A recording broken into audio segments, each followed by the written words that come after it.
Welcome to all of you here in Crestone and all of you around the world. It's really fantastic to see all your faces joining us together in real time. And I know there may be some of you who haven't heard last month's talk, but I really am going to dive in a flow from where we left off. So just the briefest thread, we were speaking about path. And specifically what in Buddhism is known as the Mahayana path, or the great vehicle. That's literally what Mahayana means, the great vehicle. And often the analogy is made to a boat, as in the boat in which all sentient beings will fit. And one sees oneself, one becomes a being who can guide that boat, who can steer that boat, who can drive that boat across to the other shore of enlightenment. That's the classic analogy for yana, or vehicle. And the very idea of engaging on a path of spiritual evolution, such that we can go from where each of us is now to a state of total perfection, a state of omniscience. That's the one that should blow our minds first. What does omniscience mean? If we come from a theistic background, as I do, omniscience is for one only, and that's the divine being. But how can that omniscience be shared among mind streams, which actually, in the Christian tradition, the idea of the beatific vision is seeing all things through the mind of God, through and in union with the mind of God. And so in a Buddhist context, from the starting point, it's described much more in terms of individual mind streams evolving along a path until they all reach the same state of perfection, which is Buddhahood, and specifically the Dharmakaya, or the body, but in the figurative sense of body, the embodiment of all dharmas, which means it is the kaya, the ground in which all dharmas are known, from which all dharmas arise, from which all dharmas are pure and purified. That's not the topic of today's talk, but it's a whole extensive talk on what the meaning of Dharmakaya is. But it's important to realize that it's not literally just body of Dharma. It refers to the omniscient, all-compassionate, everlasting, unchanging mind of all Buddhas, which is the same across all Buddhas. And yet there is a sense in which individuality of those who have become Buddhas is not lost. And this is a koan, if you will, or a mystery within Buddhism even, of how do you speak of the plurality of sentient beings who have become Buddhas and the singularity, sangye nyakchi, as it is in Tibetan, the singularity of Buddhahood in the Dharmakaya. So to even try to imagine how we could step onto a path, figuratively again, but very really in the sense of a trajectory from where we are now to this state of total perfection, I think in nearly all religious contexts, I'll give it the caveat of nearly all, but in most religious contexts, if there is such an idea of total spiritual evolution, it is contingent on the idea that the mind stream continues beyond this life, because there's no way we could complete that in a lifetime we have. And given the great diversity of lifespans, it would seem awfully unfair if that's your chance, missed it, if someone dies young or suffers of tremendous disease and so on. So I spoke at length about this continuity of consciousness last time, and I won't review that now, except actually to pick up on a question that we had in the Q&A last month about, well, if I can't even imagine my next life, can't quite imagine my next life, but I can see all the sentient beings around me, is there a point at which I could care as much about all the other sentient beings as I do about my own future life? Rephrasing a bit, but that was the gist of it. And in one sense, the way we can develop this universal, heartbreaking compassion for all sentient beings is to see the sense in which they are as much us as our future lifetime would be us, me. Because it's a matter of label. Where do you draw the boundary? Do you draw the boundary in time? Do you draw the boundary in breadth? The totality of sentient beings who experience a shared domain of reality. I don't even want to say universe, because there are sentient beings in multiple universes, even whether from a contemporary physics perspective or a Buddhist perspective. There are multiple worlds, vastly multiple worlds, but an entire domain of reality. That is the domain in which we speak of all sentient beings. And in that shared domain, where do you draw the boundary between you and me, us and them? And that's the bodhisattva's practice, is to start thinking that way, being that way.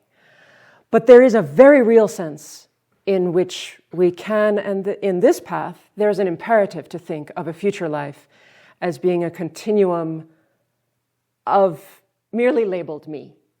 Not me in the way I think of this person, with this name, this body, this personal history, and so on, but a continuum of causes, a causal continuum. And so my real answer to the question, which I'm glad I had time to think about, is the reason, quote, my future life does matter in the sense of how I care about it, is because I, the one I merely label me now, am the one who has the most capacity to affect what that future life will be. Because the mind stream itself is that continuum of causation.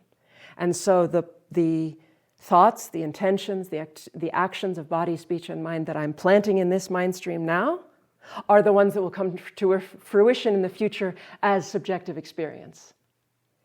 And so if I care about sentient beings, I actually have to start with the one whose future I have the most opportunity to affect. And that is this one, in the sense of that causal stream. And so that's why even Buddhahood itself is defined as, or one way of describing it is the complete culmination, consummation of my own and others' benefit.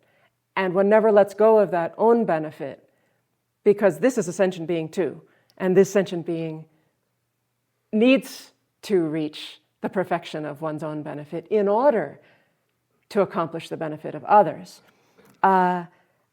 But I felt that was important to go back to, why is it so important to care about my future life and not to do stupid things that are harmful to others, because those, not only they're harmful to others in the present, but they're really going to harm me in the future?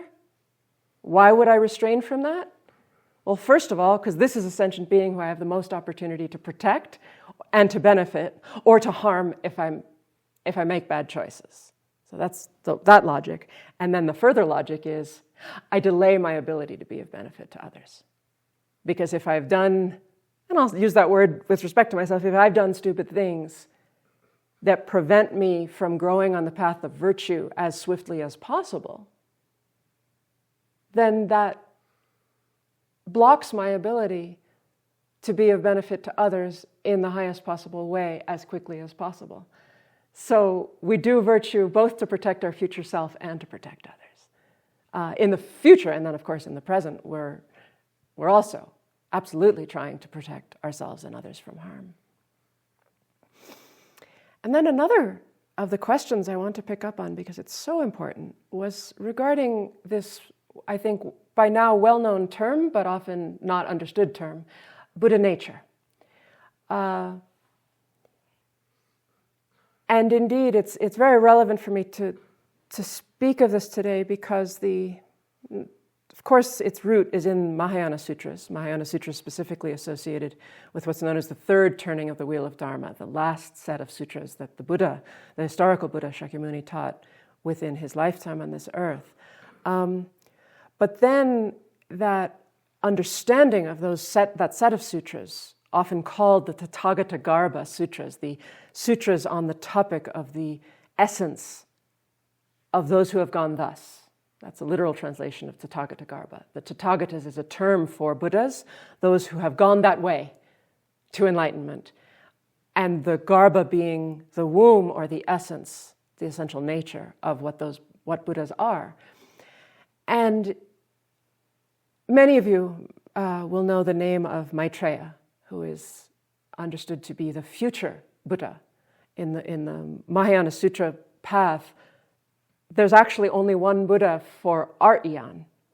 And then there's a future Buddha who is currently understood to be the bodhisattva Maitreya. And there are many prophecies regarding this, which I won't go into now. But what is very relevant for us today is the figure named Asanga, Arya Asanga, in roughly the 4th century of the Common Era in India, practiced with enormous devotion to Asanga over a course of, it's often said to be 12 years in retreat, for a long time with no success, seemingly no success. There are wonderful stories about that also that I don't want to ruin by rushing, so someday you'll hear those stories.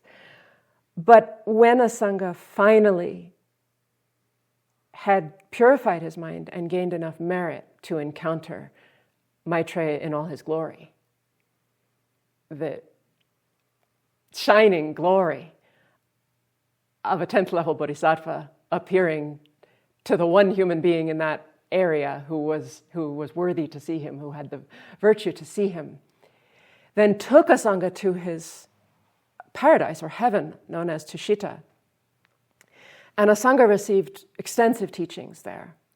And those teachings are what he wrote down and have come to be known as the 5 works of Maitreya. And in the Tibetan tradition, that spans from what is the work known as the Abhisamaya Alankara, or the ornament or garland for clear realization. One could also think of it as like a necklace of jewels of the clear realizations from where we are now all the way to enlightenment. So that text I will be drawing on for today's talk. And then also what's known as the Uttara Tantra, or the sublime continuum, which is directly about Buddha nature. What is it that enables us to have hope on a path at all? And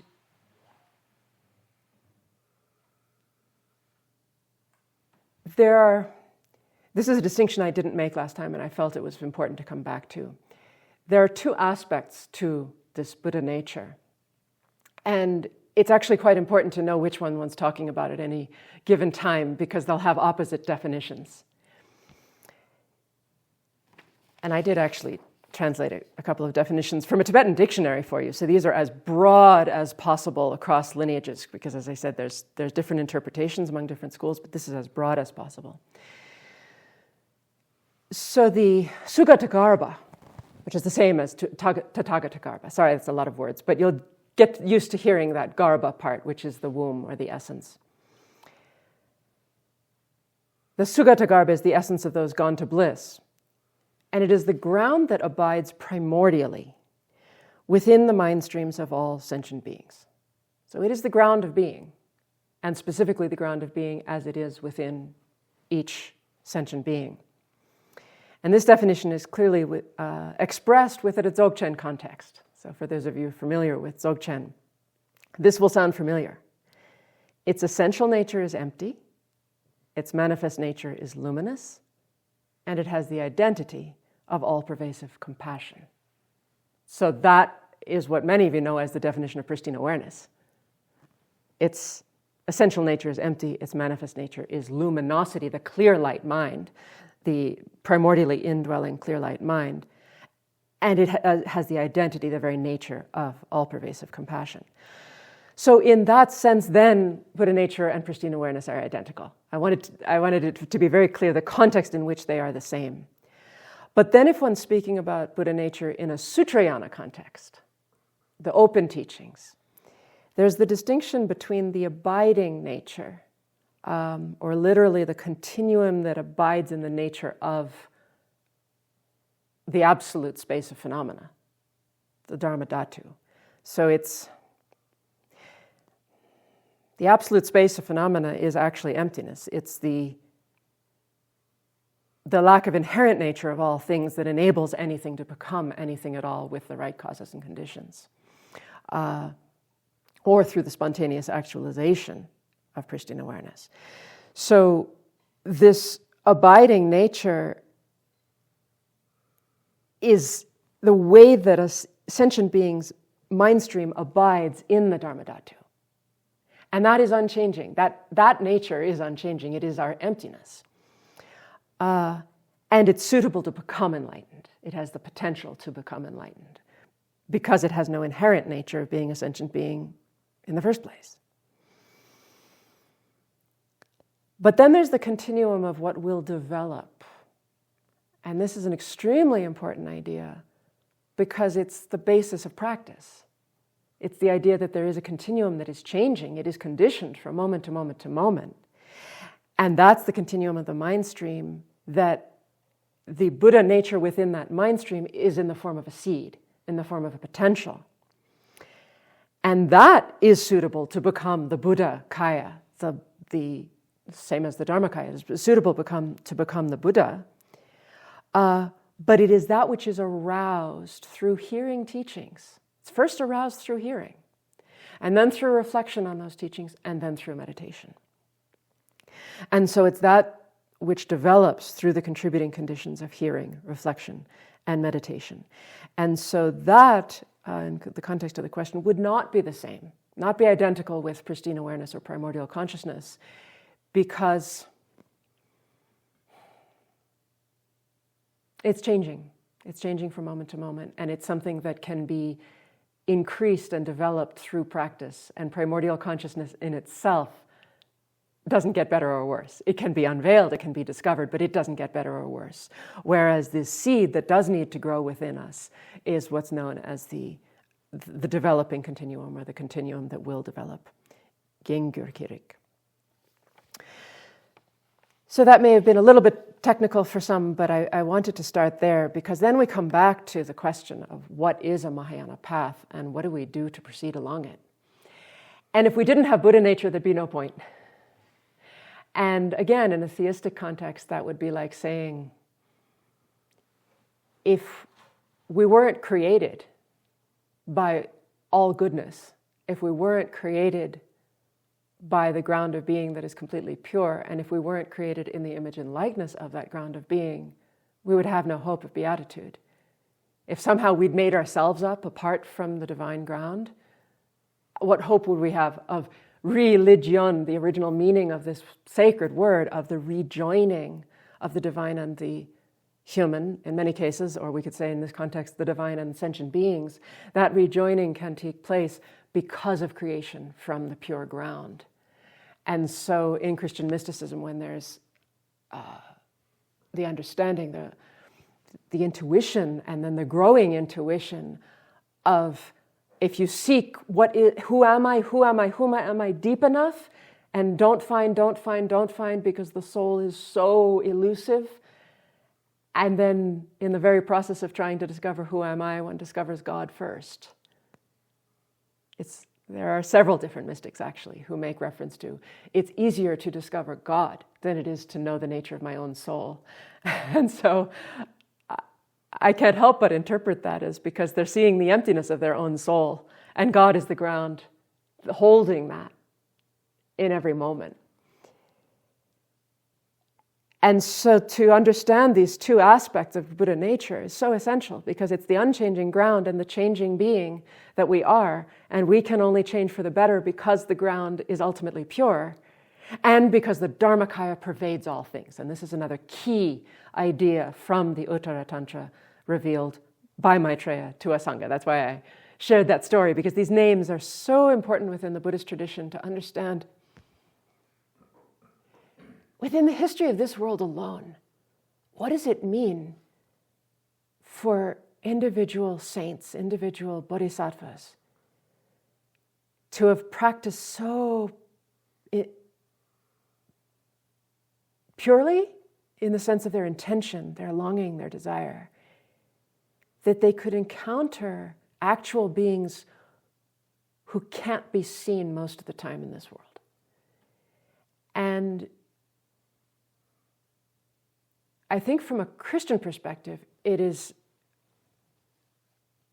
deeply important and mind-opening to recognize that the purity of divine incarnation, of total divine presence, that we believe is there in Christ, could have been manifest through history in really diverse ways. I think that's essential to Christianity, if Christianity is to continue to evolve into the 21st century.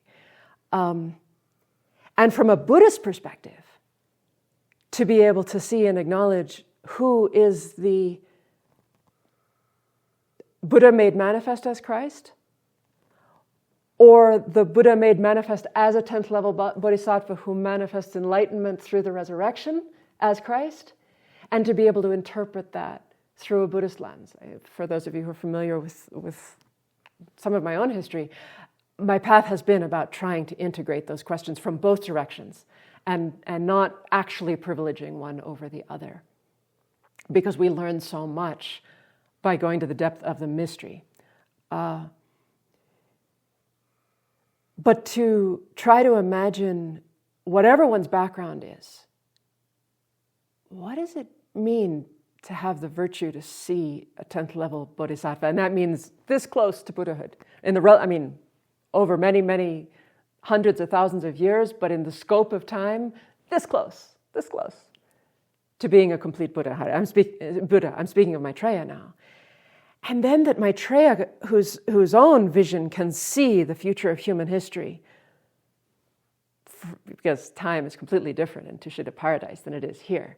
So Maitreya is looking at how these revealed words will have their ramifications, their benefit to our world, and then transmits this extremely terse set of verses, it's about 40 pages in the Tibetan translation, that then needed centuries and centuries of commentaries to unpack and understand, what was he telling us?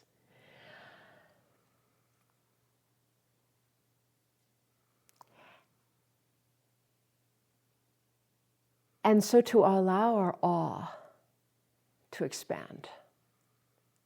And then this comes to what's the first step of the path. Because I don't know if some of you may be surprised that in Buddhism, the root of all virtue is faith. It's important in presenting Buddhist teachings, I think as any religious teachings, to appeal to our logic, to our rationality, to what makes sense to us, so that we understand that a path is reasonable. But I think it's extremely important to be able to come to the word faith afresh, because the way that it's presented in Buddhism, it's no contradiction. In fact, it's the support of the rational, reasonable understanding of why the path makes sense and why the path can be followed. And so again, not to confuse anyone, but I'll use the Christian phrase, faith-seeking understanding. Faith is an attitude, it's an approach that is open-hearted, that is skeptical just so that it won't be drawn off, skeptical enough so that one won't be drawn off course, but it's not cynical.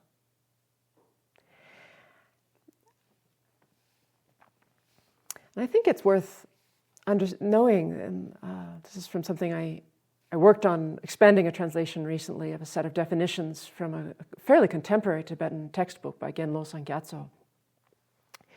And the initial definition of faith is, faith has the function of rejoicing in the virtue upon which an uncontaminated state of mind focuses.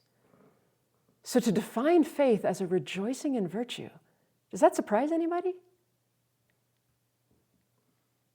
And yet it is consistent with, I think, our broadest understanding of faith, certainly in the English language and all the cultural and religious influences that go into the English language. The sublime, the most sublime virtue is the ground of being, ultimate purity.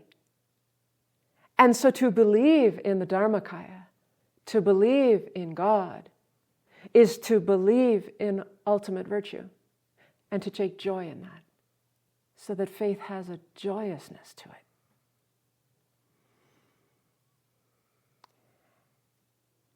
And so an uncontaminated mind means a mind that's not full of mental afflictions, as in a mind that's not so clouded.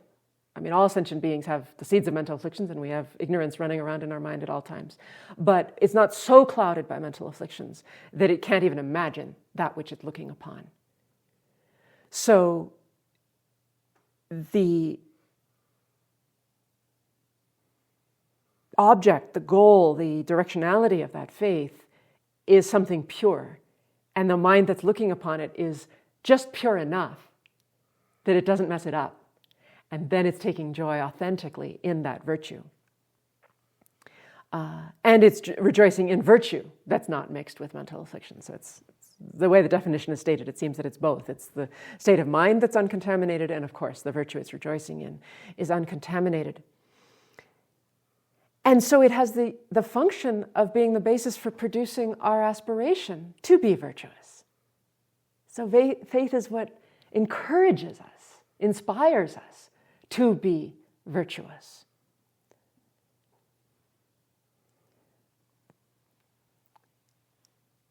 And in Tibetan tradition, there are sometimes 4 types of faith, but usually it's divided into 3 core types of faith. And I want to connect this to how do we start on a path. So I've been speaking about awe, I've been speaking about the ground of being, I've been speaking about the purity of the seed within us.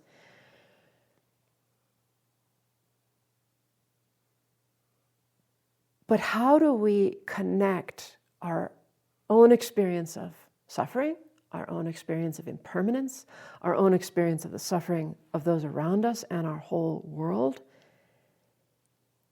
to a faith that takes refuge, to a faith that seeks protection, seeks help, seeks salvation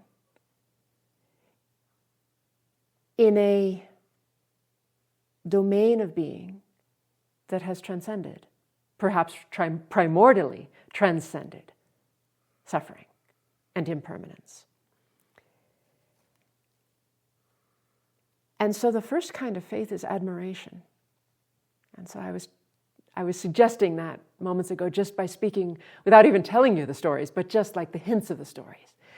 But I say this in the sense of all of you have access to so much that you can read and listen to, look at sacred art. Actually, precisely this admiring faith is related to seeing the images of holy beings and feeling admiration. I want to be like that. And of course, beauty, as we spoke a little bit last time, beauty as expressed in the arts, because it's associated not only with the natural beauty, but the beauty of a face we recognize as having qualities a little bit like me, and yet authentic religious art is able to take what we think of as me to transcendent dimensions and to reflect back to us the divine qualities to which we aspire. So actually, I went all the way to the aspiring faith in saying that.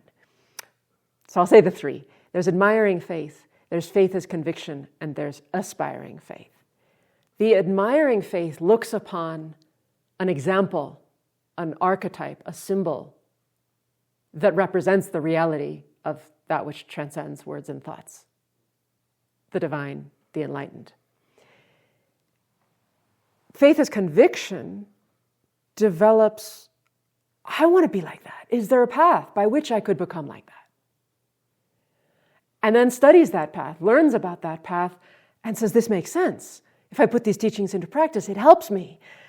And step by step by step gains conviction. So that is faith in the sense of belief, but it's really well-grounded belief. And then there's faith as aspiration, which can come quite early.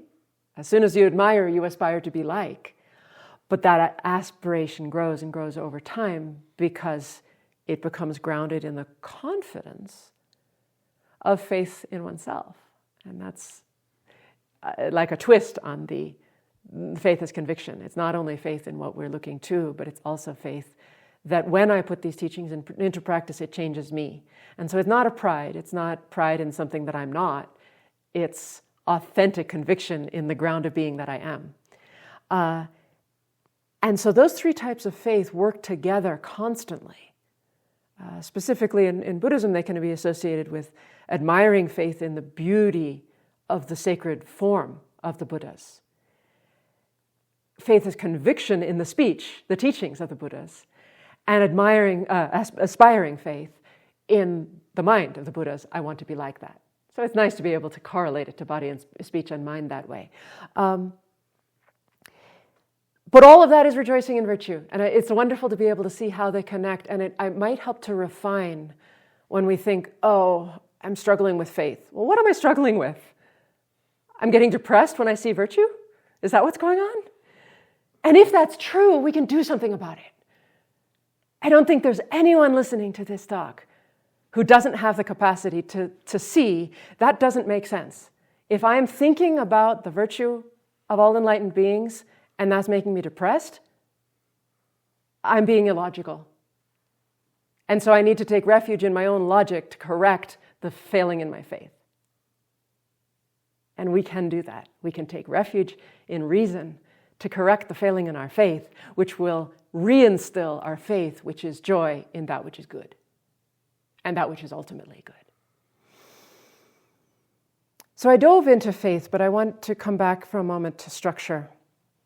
As you saw in the advertisement for this talk, there are 5 faculties, which many of you have heard of, many of you know of. And these are taught in the Pali Canon, they're taught in the Sutrayana, Mahayana, and Vajrayana as well.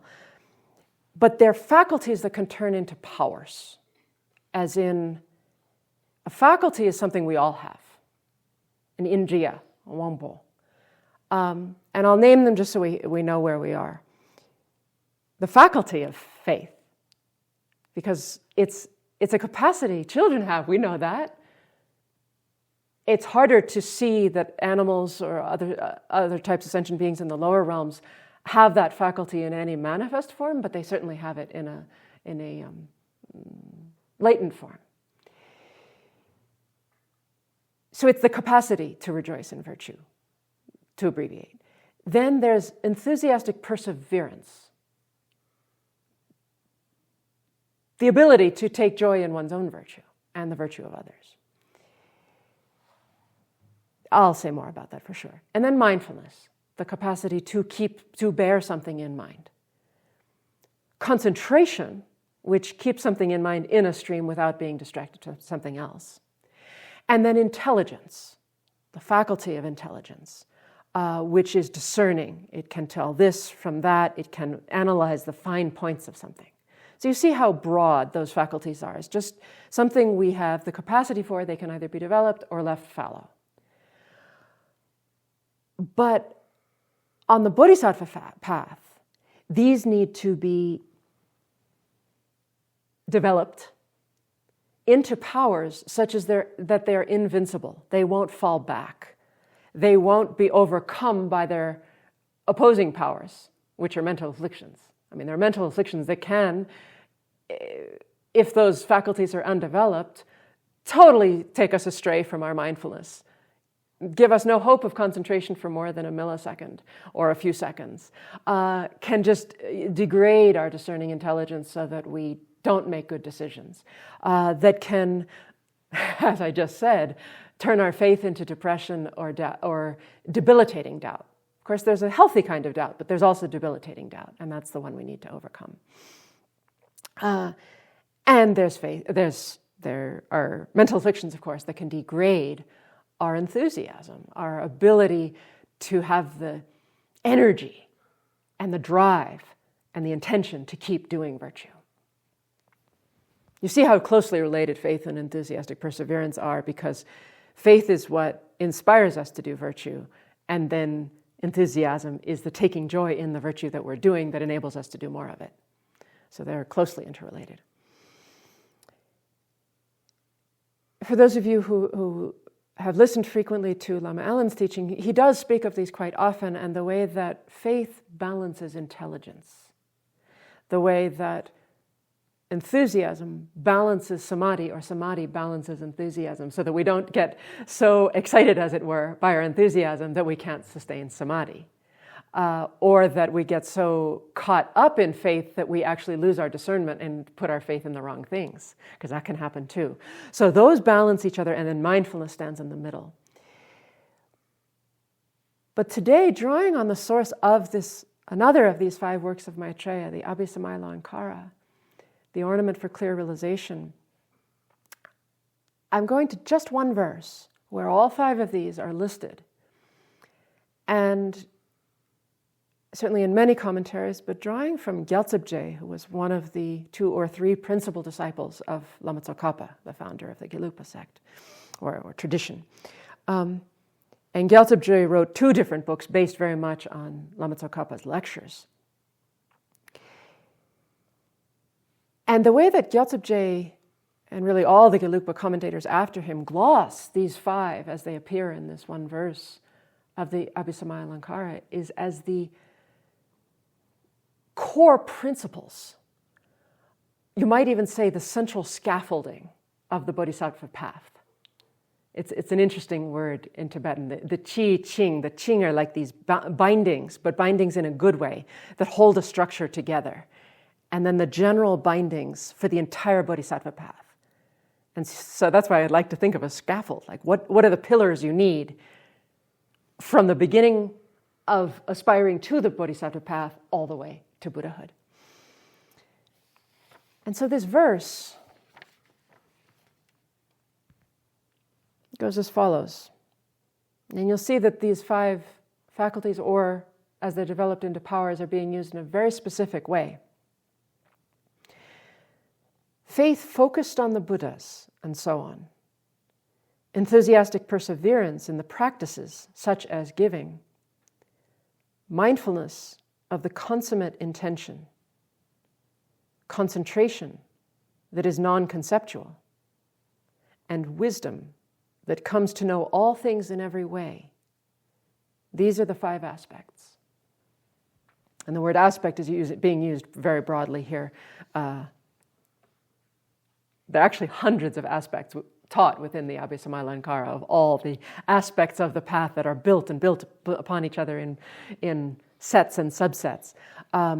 But here, if we need to know 5 to start out, these are the 5. And that's why I chose it for today.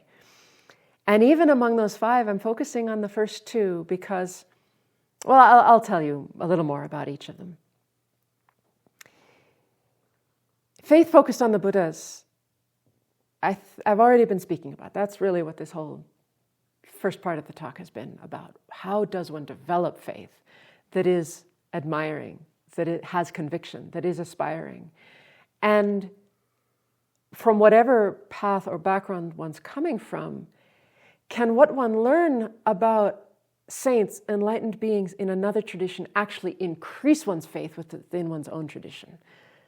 That's, I think, a very important point in our pluralistic world, that we not see faith in one tradition as a competition to another tradition, but rather can we be so grounded in what we understand our own tradition to be that learning the nature and the object of faith in another tradition actually just gives us more enthusiastic perseverance within the path we're already committed to.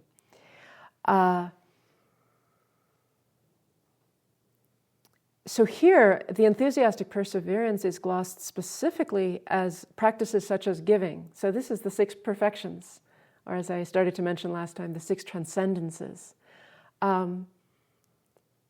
Because especially early in the bodhisattva path, one needs an enormous amount of enthusiasm to overcome the weight, the burden of our mental afflictions, the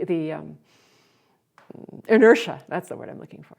The inertia that makes us think, oh, that's too hard, or that's too big, or that's too far away. Enthusiasm gives us the hope to say, well, I may not have many years left in this life. My body may ache, and so on. I may have this or that illness, debilitation. but I can start on this path now. No matter who I am, I can start on this path now. Or I can reinstate enthusiasm I may not have experienced for decades or lifetimes. Because it's possible that we have seeds for the path from many lifetimes ago that need to be reinvigorated, resuscitated, aroused, sutap, as in the Buddha nature being aroused right now. And so the enthusiasm with respect to the practices of giving, of ethics, of patience, those are the first three transcendences. The transcendence of giving, the transcendence of ethics, the transcendence of patience is what sets us out on the bodhisattva path, and then we go to deeper and deeper and deeper layers of engaging with sentient beings in those practices, understanding our own emptiness, understanding the emptiness of sentient beings, understanding the emptiness of our actions.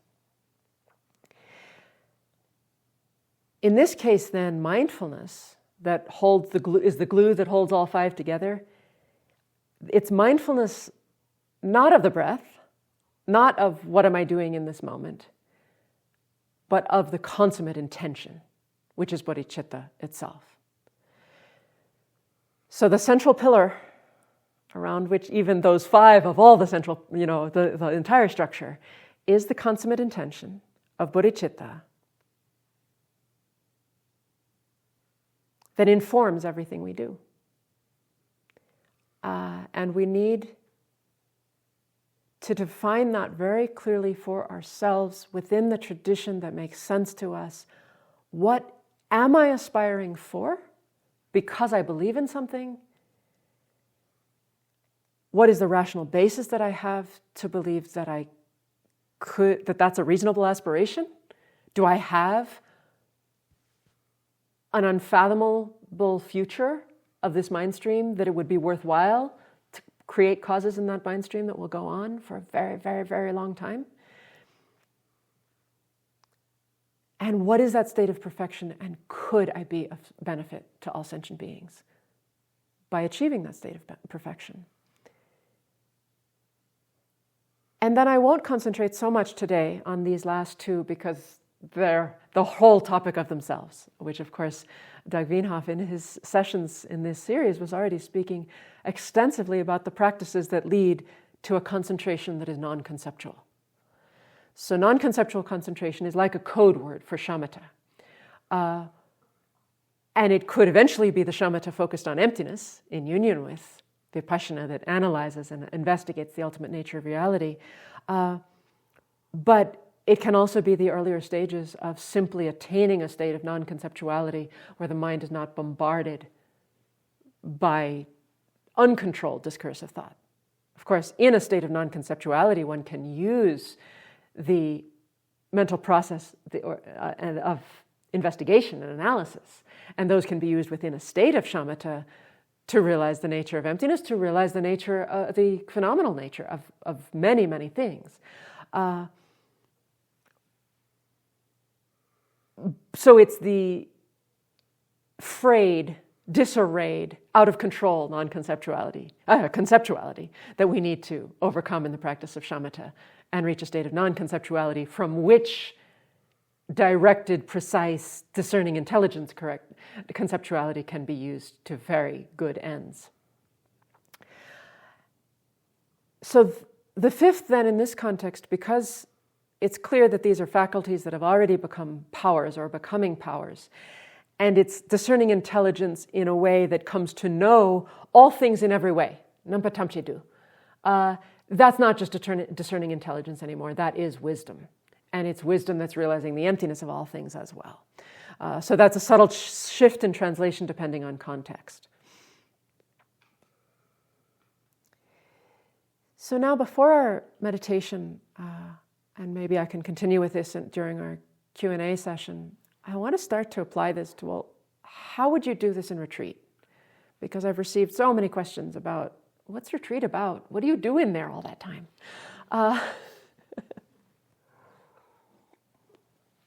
And of course, our Center for Contemplative Research is deeply focused on the process of retreat as a way to actualize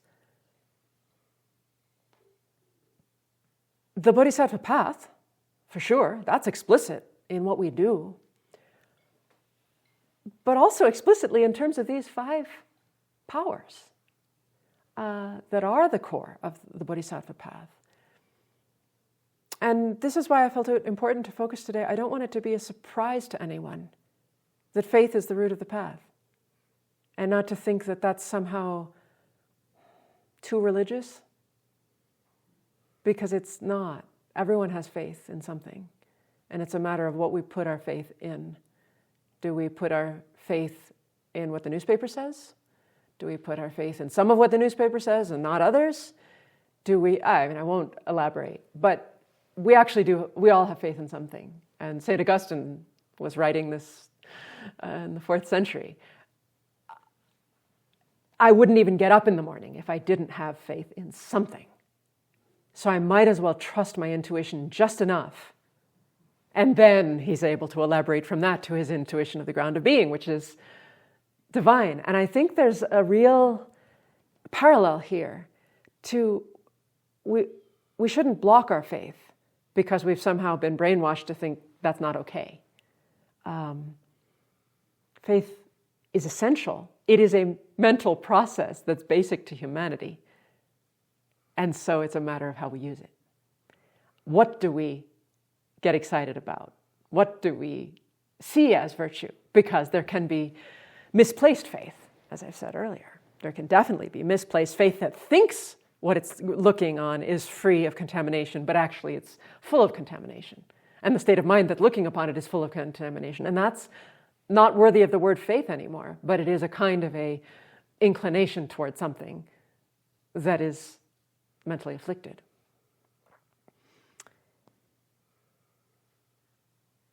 So what I'll say now hopefully can be applied if one wants to do a retreat of a weekend in your home, or a week. You're able to put everything aside for a week, or you have the opportunity to go somewhere. Of course, Crestone is filled with retreat centers, gorgeous places where one can formally leave that which is familiar of home and go to a retreat center for maybe a few weeks. Ironically, what we consider short-term retreat at the Center for Contemplative Research is, 3 months.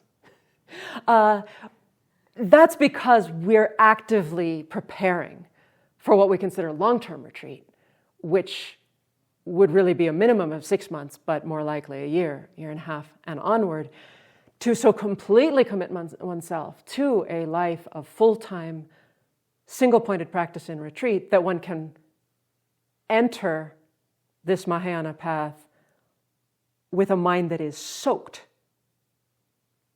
spontaneously soaked in this mindfulness of the consummate intention, this bodhicitta, and then is developing the stability of shamatha to access dimensions of consciousness by which to investigate the ultimate nature of reality, which is vipassana. And that takes a consistency, a perseverance, a subtlety,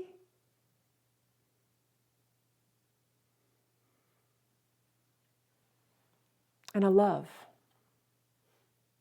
that will hold one through months and months and months of primarily silence, not 100% silence, because we do have a community here in which we support each other precisely in that process, but primarily in solitude and silence.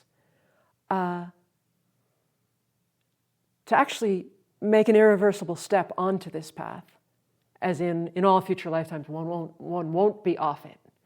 And that takes a stability of mind that actually takes tens of thousands, possibly hundreds of thousands of hours of meditation to achieve, even within one lifetime, within a few years. But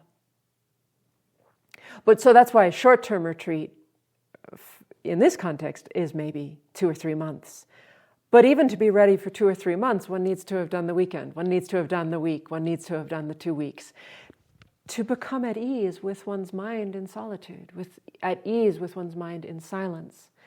And so my first heartfelt instruction is just turn off the internet, turn off the phone. It takes preparation to do that even for a weekend in our day and age. Let everybody know, I won't be answering my phone for 2 days. I won't be answering emails for 2 days.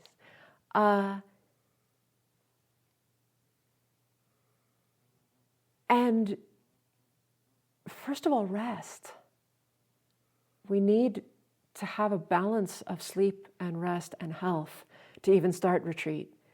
Otherwise, within the first few days, if you cut back on sleep and try to do too much meditation, you'll fall into drowsiness and get depressed and think you don't like retreat, just because you're facing how exhausted your own mind is from cutting off all the stimulation.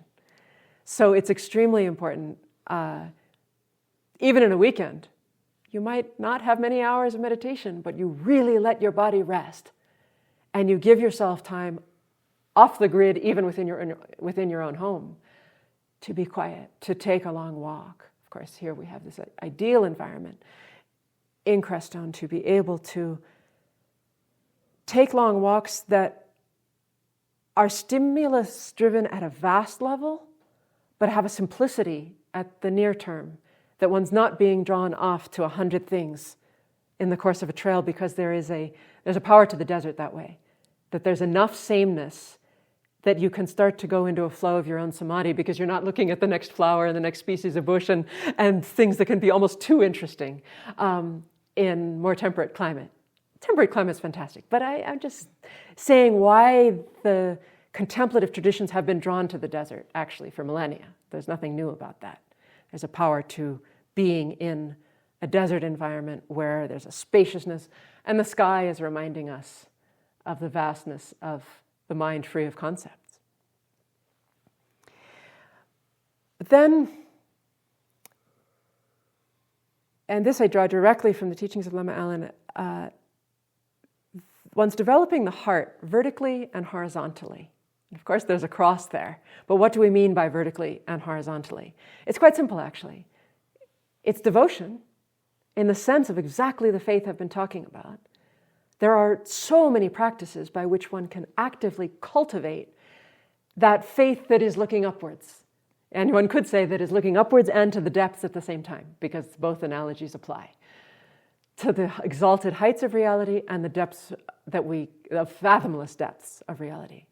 And then horizontally to all sentient beings. So one's cultivating from the heart the devotion that gives one the strength to overcome oneself, and then spreading out in all directions in loving kindness and compassion. And when I named this talk itself, Love Never Ends, of course, many of you are familiar with that phrase from St. Paul's letter to the Corinthians, but I mean very specifically here, what does it take to develop a love that we believe in ourselves will never end? Because I think if we've looked at ourselves honestly, we see how variable our minds are, even in the things we're most committed to. There's an instability, which is part of a mind that hasn't achieved shamatha. It's just the nature of a conditioned consciousness that has not attained stability. And it can be extremely frustrating when we want our loving kindness to be homogeneous. We want our compassion, our sense of feeling with the suffering of others and firmly wishing to do something about it, to become a kind of person who can do something about it. We want that to be homogeneous. And we can be so disappointed in ourselves when we see, oh, it waned. I didn't act fully out of compassion in that situation. Or my impartiality failed because I really ended up caring more about this person than that person. I felt envy, which was a complete failure of empathetic joy, which is the third of the four immeasurables. Envy for a bodhisattva is just shameful. It's a disaster. But it happens, right? It's a root mental affliction, or a secondary mental affliction, but very close to the root ones. So what does it take to have a love that never ends? And then all of these other virtues surrounding it, a bodhicitta that never ends. And I just wanted you to be able to remember this structure is about that. It's about developing a love that never ends. So time is short, but I just will run through these in overview, because I also want you to be able to connect. Many of you I know are listening to Lama Allen's public talks from retreat over these months, over the course of this year. And he's developing a structure of the 6 aspects of mental balance, which I won't even begin to try to explain now. But I just want you to have an overview of how you'd apply these even in a very short retreat. Like, how do you go into retreat for a few days or a few weeks and start to cultivate a 6-fold matrix of mental balance within yourself? So last month, I spoke about conative intelligence. That's the first one. I think I've said enough for now about motivation.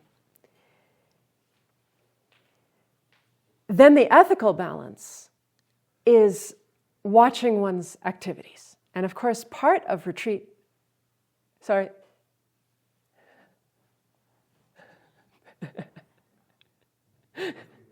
He'll figure it out.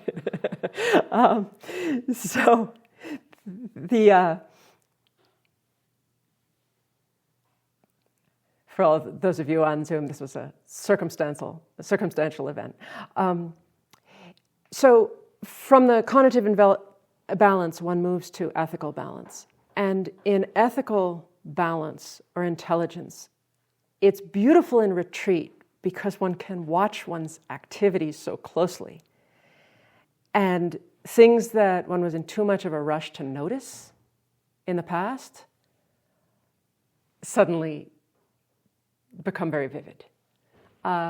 It comes to mind especially in relation to insect life, because if one does have an opportunity to be in retreat in nature, you suddenly develop a relationship with the wildlife, the insect life around you, and see, oh, these are the sentient beings for me now. This is all sentient beings for me. And a tenderness of heart that can be developed toward individuals that we wouldn't have had time to notice before. And then that in turn becomes a reflection on how aware am I? How aware am I of my mind? If I was too quick to turn the water on in the shower without checking if there was a spider,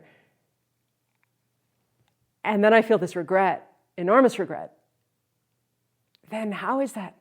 Wow, how is every moment of my mind potentially producing something that if I'd been more careful, I could have prevented?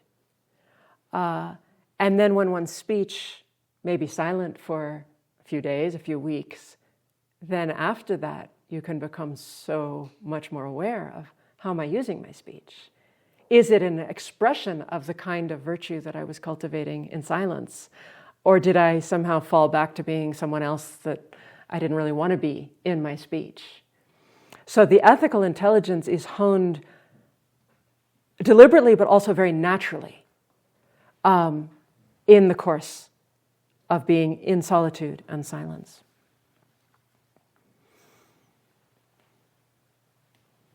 Then the attentional balance is the one that one can most actively and deliberately be honing, because the practices of shamatha, the practices of dividing one's day into sessions, and again, another time I can go into more detail about sessions. In general, one has a day divided into 4 sessions. Early morning, mid-morning, maybe late afternoon if one's had lunch and then exercise, late afternoon, and then evening.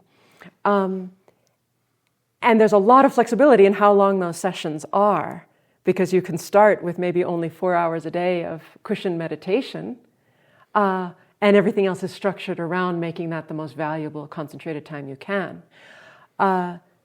Your study activity in retreat can actually be extremely important at the beginning, because you're bringing a more quiet, focused, relaxed mind to even spiritual reading or sacred study, whatever it is that you're drawn to for that retreat. You'll experience even the reading differently than you were when it was in the midst of a busy and active life. Attentional balance needs to come slowly and quietly and carefully through retreat. because if one starts, I'm going to get really good concentration within 2 days, it's just going to get tense. Or it might be good for 2 days, but after a week, that's when it'll get too tense. Concentration is actually a rough word in English because we tend to think tight. Now, there are words in Tibetan also that say, focus your concentration, bring your concentration in. And that needs to happen, but it needs to be within a spaciousness. And so that's why, along with sleep, long walks, exercise, yoga, for those of you who have that background, then the attentional balance is developed within that spaciousness. Like, the image that comes to mind now is like sparkles on a lake. You need that quiet of the lake in order for the intensity of the light to reflect. There are many analogies of water and samadhi. Also the lake unmoved by wind or waves, clear of sediment, through which one can look straight through and see into the nature of reality. But to let your mind start to be that spacious in retreat, I think it's very important to allay any misconceptions of, retreat must be so intense. It gets intense later because you're dredging your mind. But that's only going to be successful in that really broad, open-hearted space. Then another thing I would very much encourage early in one's retreat career, as it were, one's retreat life, is to bring that questioning, discerning intelligence, the faculty of intelligence, to sort of say, okay, because I know many people will be studying aspects of different paths for years before they really get a chance even for a weekend of solitude. Maybe group retreats, but there's always the influence of a teacher and other people. And then you just, okay, I'm going to take 3-day weekend just for myself. And it's like there's a blessing to that of the mind being bombarded with every teaching you've ever heard. And that can be good, but then bring the intelligence in.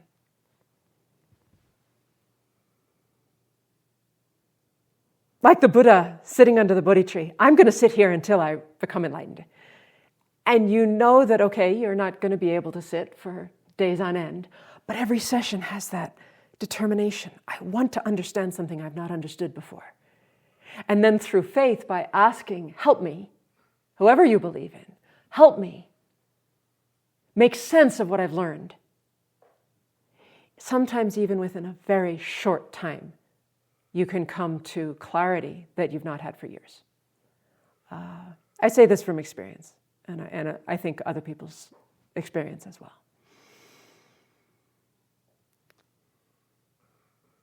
Discerning, so the cognitive intelligence in this context, cognitive is just simply in the sense of knowing. Cognitive intelligence is discerning whether the path taught is authentic according to what we can see and understand thus far. That's the cognitive intelligence within the early stages of retreat. Of course, cognitive intelligence is vast, but I'm saying just in the context of what do you want to hone in an initial period of retreat. And then spiritual balance, again, vast topics that we're only just beginning to explore as a community, as a teaching of how do you express what spiritual balance means. I think a lot of us have an instinct for it, but how do you actually articulate that? And this is just, again, one aspect, one thought on it, but what I wanted to share with you was this question of how to balance the intensity of determination that will not lose time or become lazy in this life. We have to balance that intensity to overcome our spiritual laziness, our self-doubt, but also allow the expansiveness of view and intention that can last over many lifetimes to enlightenment. And that's what I was starting with a month ago and continuing now. How can you balance that sense of, this may be my last day in this lifetime, may I do the most worthwhile thing with it?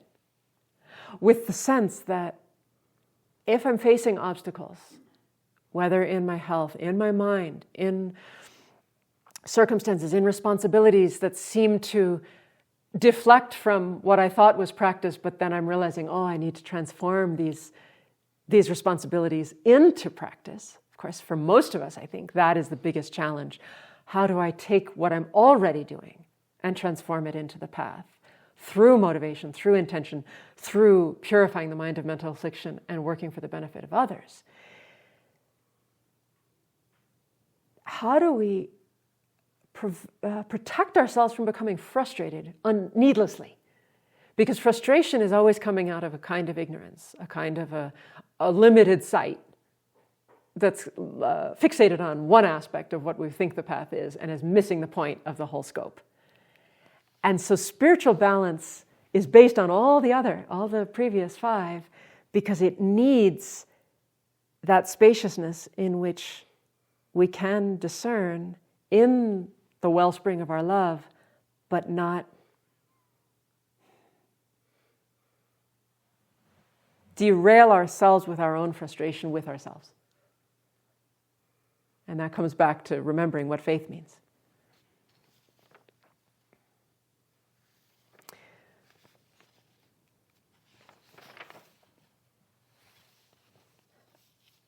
So, believe it or not, that is a place we can stop. And again, I can continue in the question and answer, but I would like us to meditate now, roughly 20 or 24 minutes. So please find a comfortable position.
So I invite you to release the weight of your body into the ground.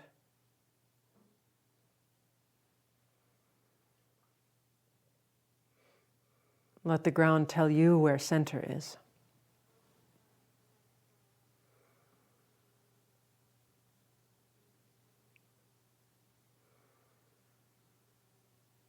And from there begin to discover the upward moving energies that, as though you are drawing from the ground,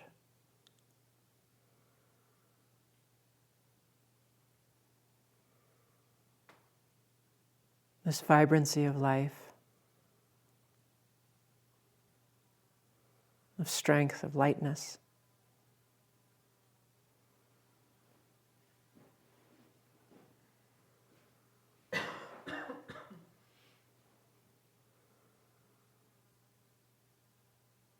Sometimes you can feel very fatigued when sitting down,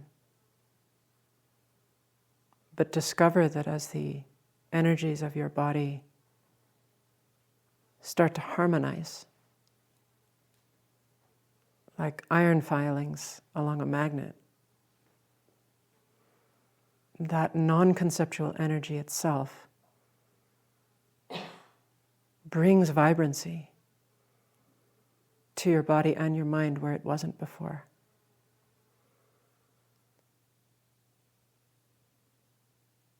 And that might not happen right away. It might take 10, 15 minutes of simply sitting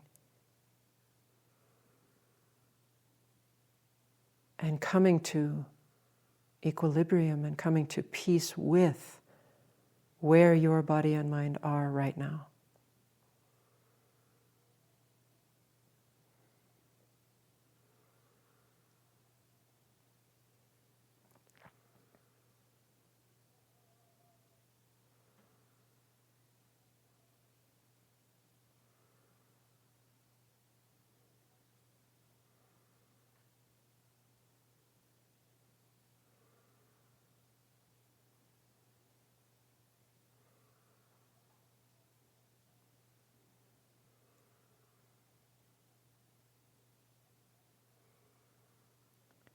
And today, let your breath be like water.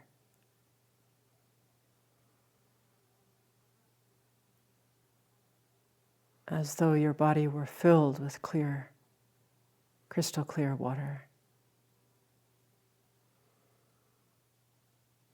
And you let your breath flow naturally as it needs to.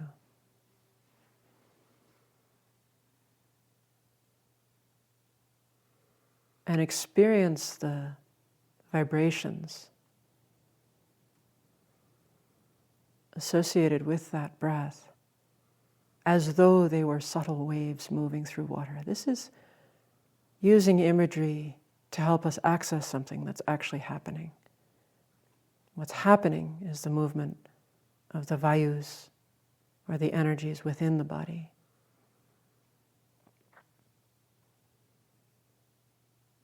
But it can be easier to feel that sometimes if you let yourself feel like water, like a pool of water to begin with.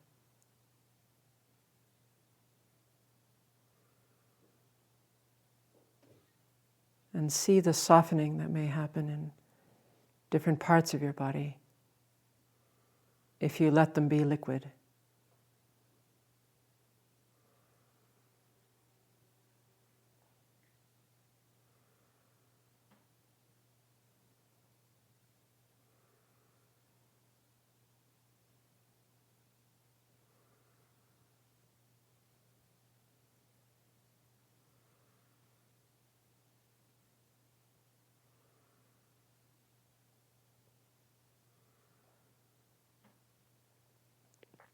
All the way down to the tips of your toes.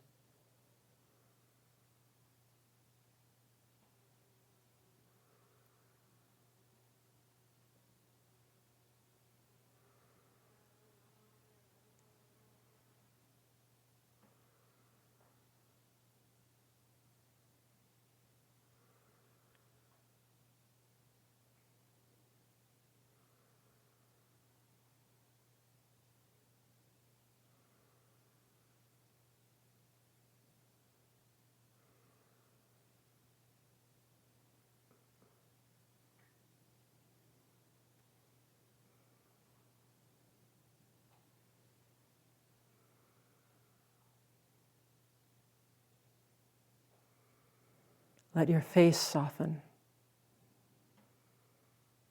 as if this water was flowing through your cheekbones,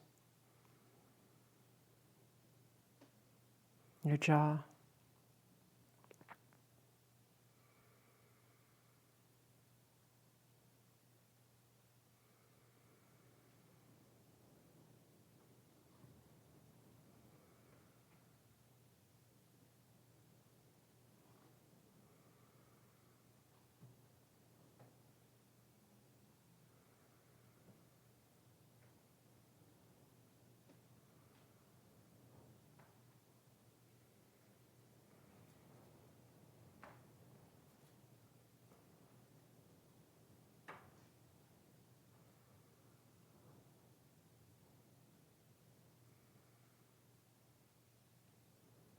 And see if you can encompass your whole body with awareness so that you start to see the circuit of that flow of energy as it's actually arising.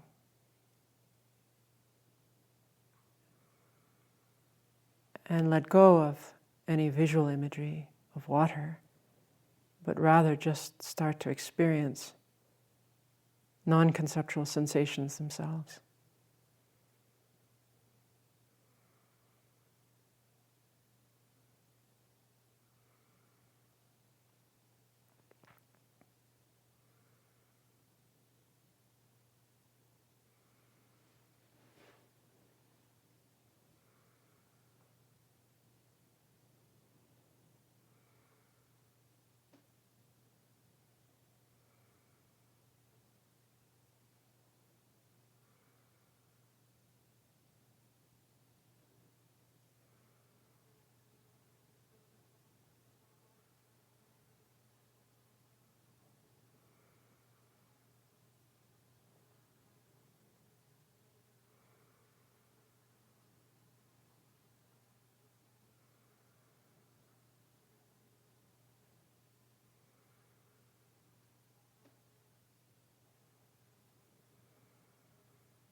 And very gently, can you detect on the inhalation how the sensations throughout your body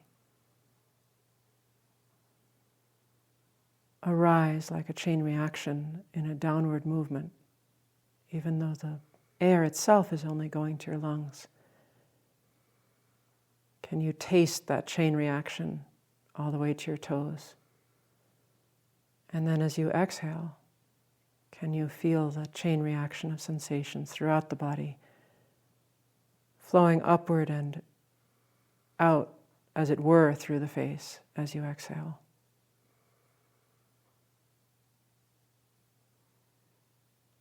This will arise quite differently depending on each individual. Don't try to make anything happen. Just notice. Is there a movement downward as you inhale and a movement upward and out as you exhale?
Then I invite you to locate your energetic heart, as it were, at the center of this entire circuit or fluctuation of movement.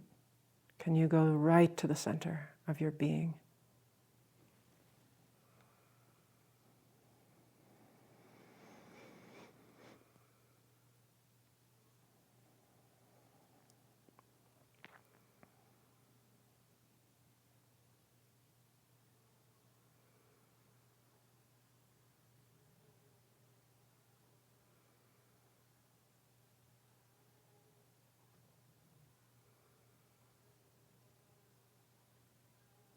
And as of today,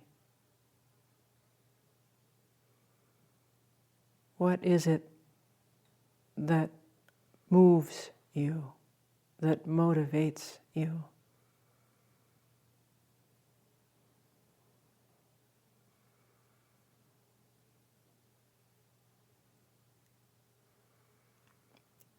And if we're honest with ourselves, there may be things that drive us to do things each day, seemingly out of necessity. But that's not joyful. It's things we have to do. So I invite you to look more deeply. What is it that moves you, that gives you joy? A truth-given joy, an authentic joy.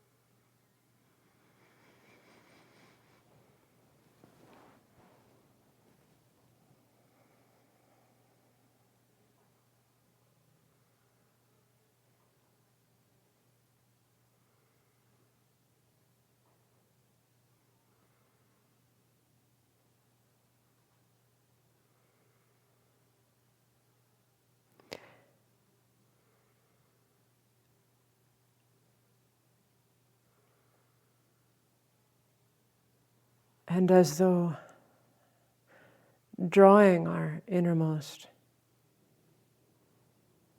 reality in space, is there a thread?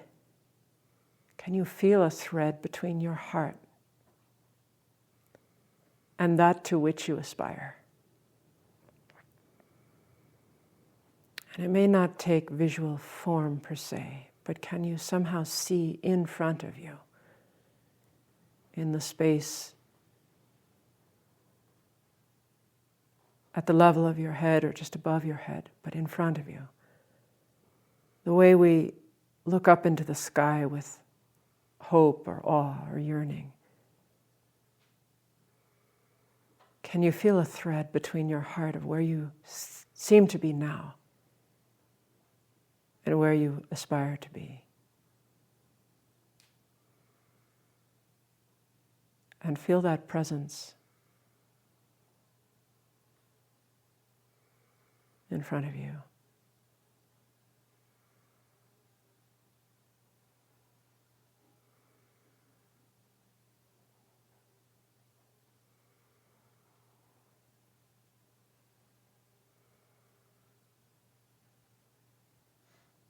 Can you believe in a source of all that is good?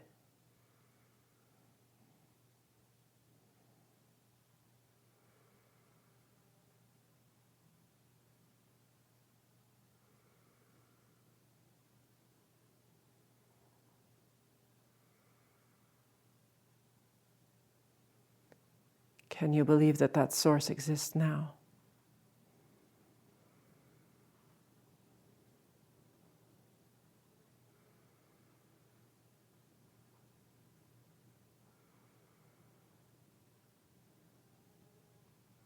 And because that goodness is aware, is unimpeded knowing, that goodness knows you right now.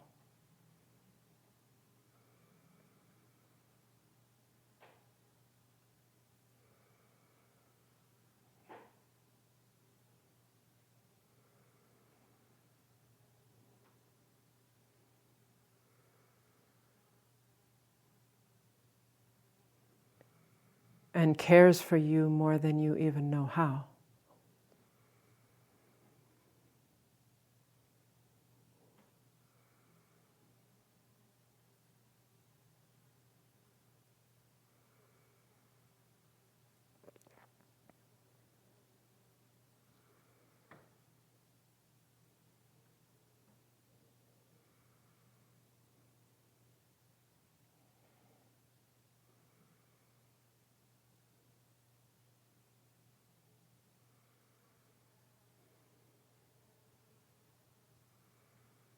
Can you dwell, simply dwell in that relationship, this channel of light between your heart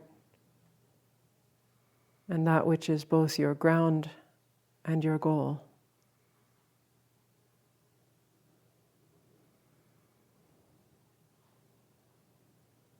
Which is infinite in scope and totally present, right here, right now.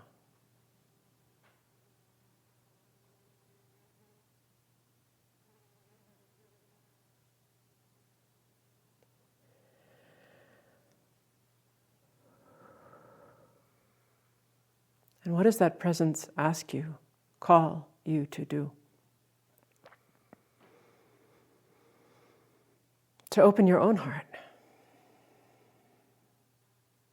to all of reality. Because your own heart is the locus, the ground of that goodness, every bit as much as the space in front of you. Why should it be any different?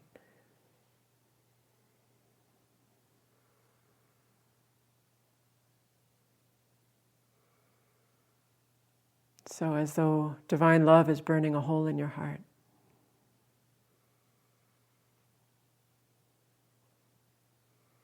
Let it expand to what you know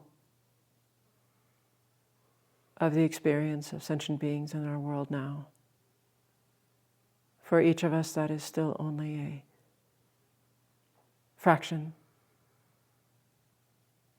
a representation, but it's enough.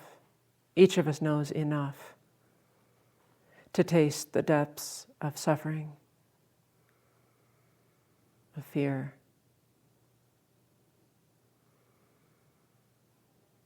of twisted mental afflictions from which sentient beings are suffering.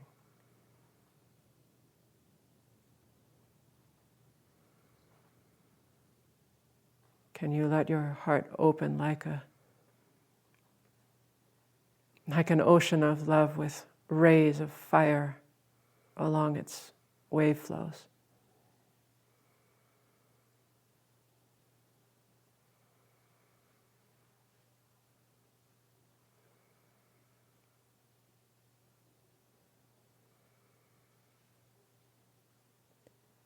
And calling upon the infinite power of the ground that knows all things.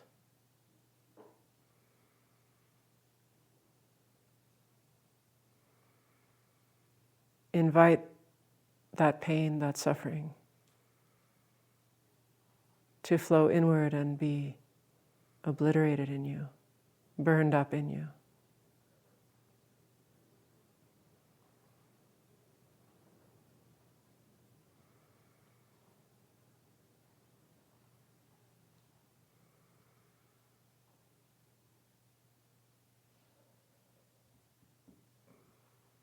So that it is no more.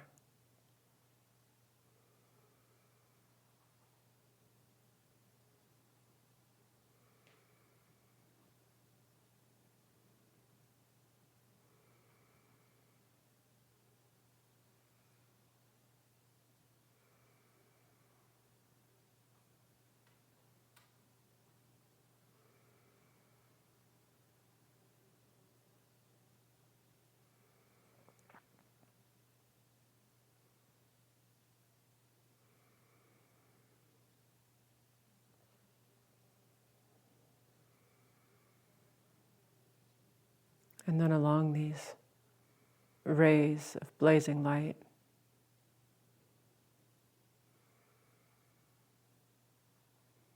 that are, as it were, constantly emitted from your heart,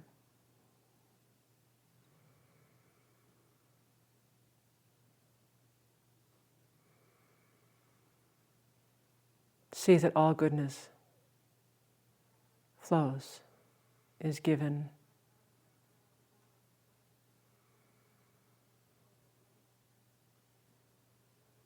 You are simply a conduit.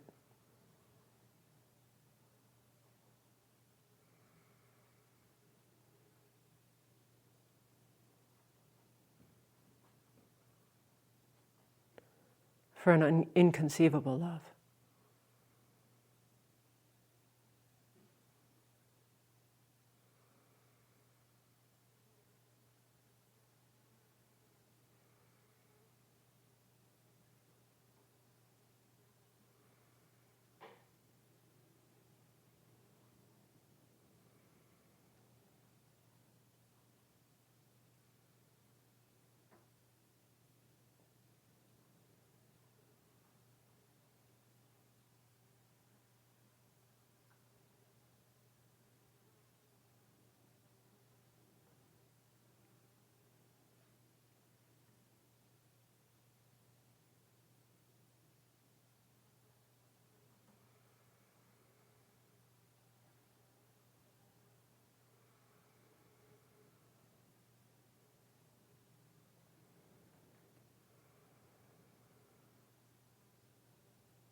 And rest there as though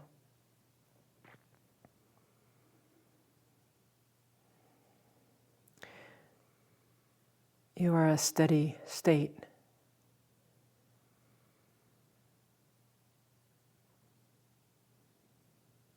Any suffering that exists naturally comes in and is burned up in your heart. Any goodness that exists flows from your heart in all directions, because that's simply what it does.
And then as we bring this session to a close, allow any remains of visualization, spatial, dimensional drawing, to withdraw into your heart. And rest in the simple spaciousness of awareness, knowing that what you have established in your intention doesn't change.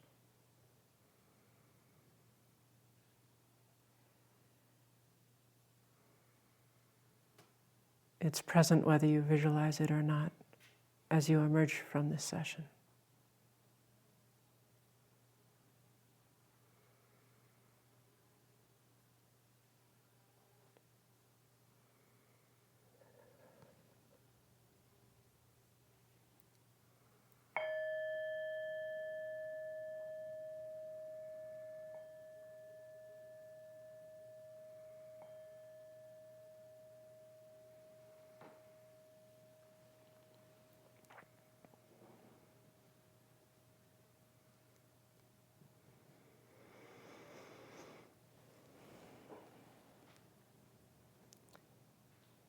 So for those of you who wish to stay, we can continue with some question and answers. Last month it was a hybrid between questions on Zoom and here. I'd love to start with our group here, if anyone has a question they wish to voice.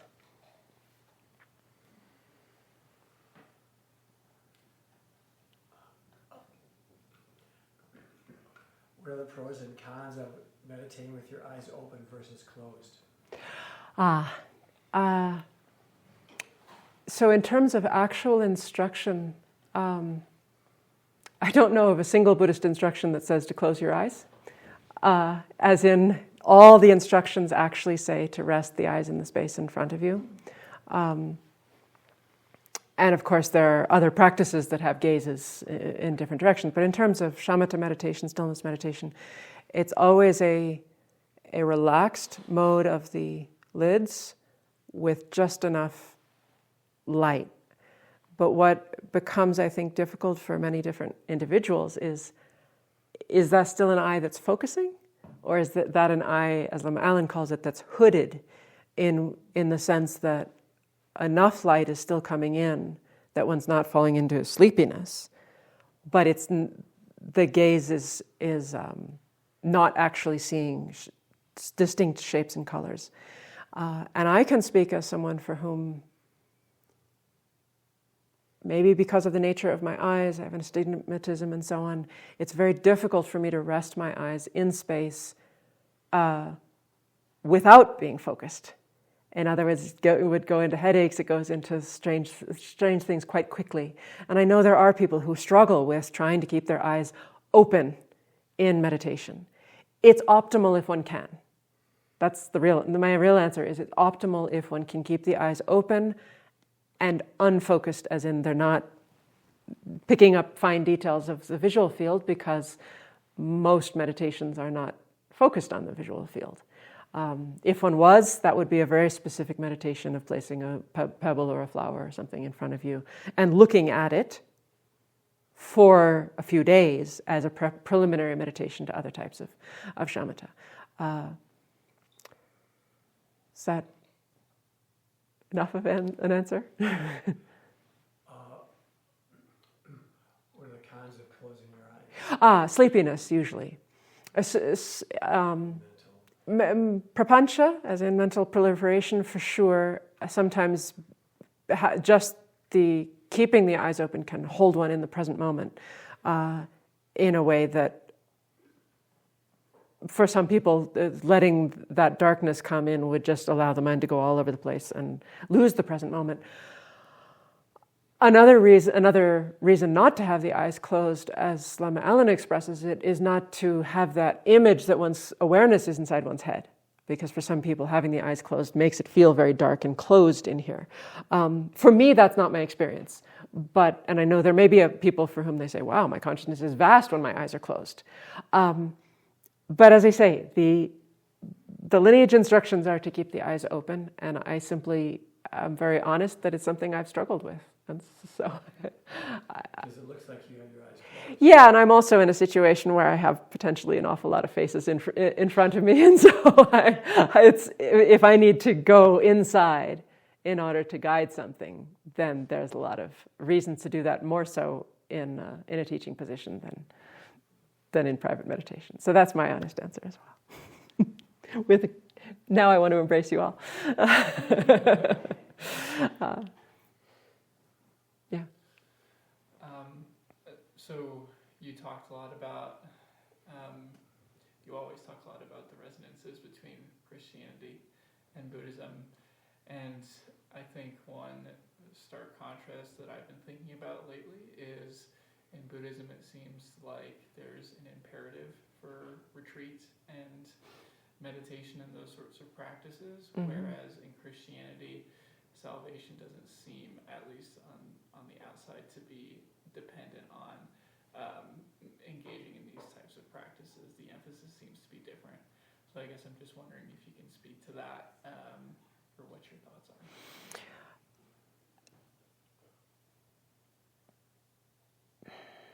Of course, as you know, historically, there has been enormous emphasis on the importance of the contemplative life within Christianity from its earliest days.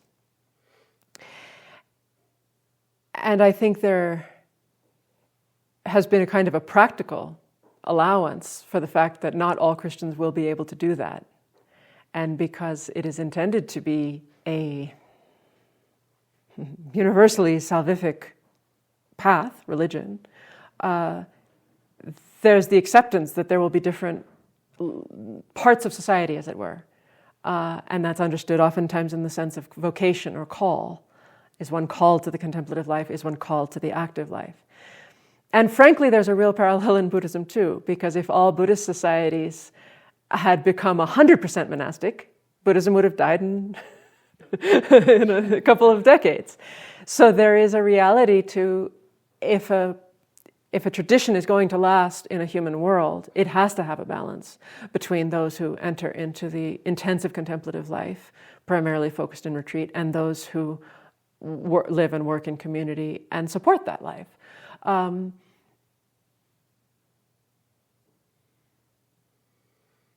So that's just a statement of fact in a way. And I think it helps to look at that historically and realize, well, it's not that different, actually.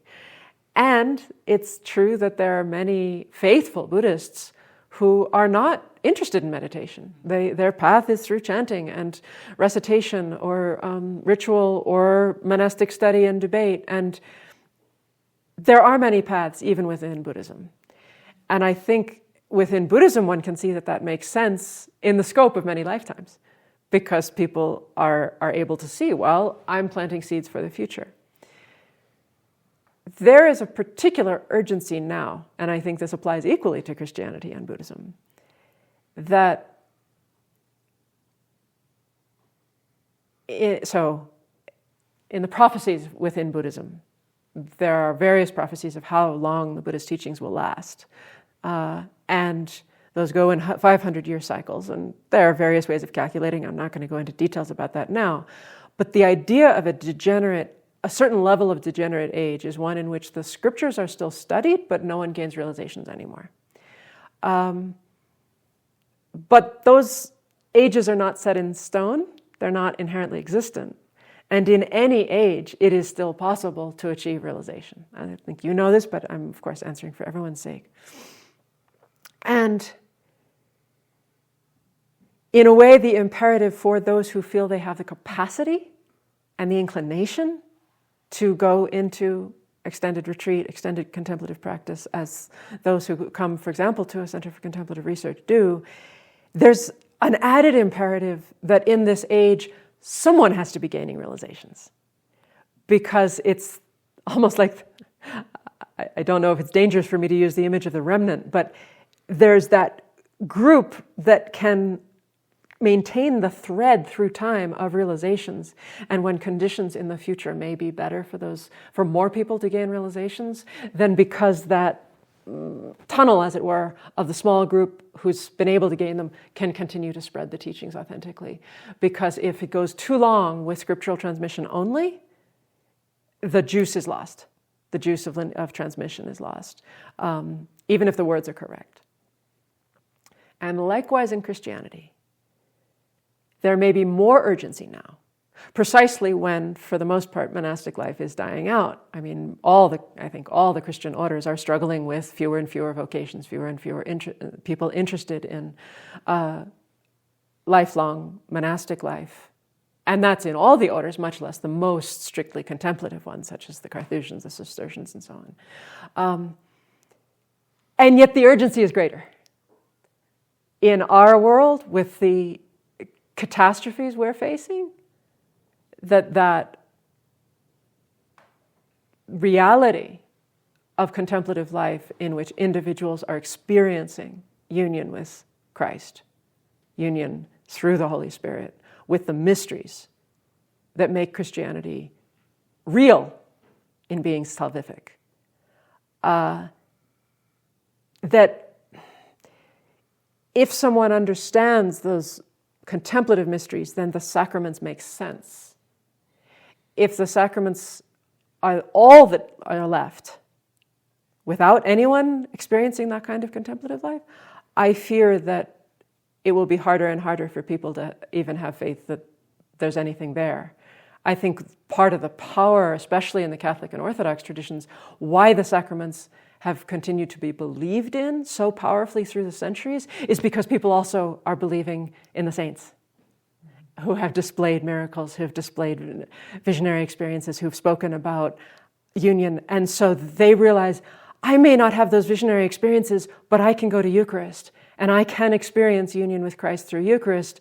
And I know it's still alive.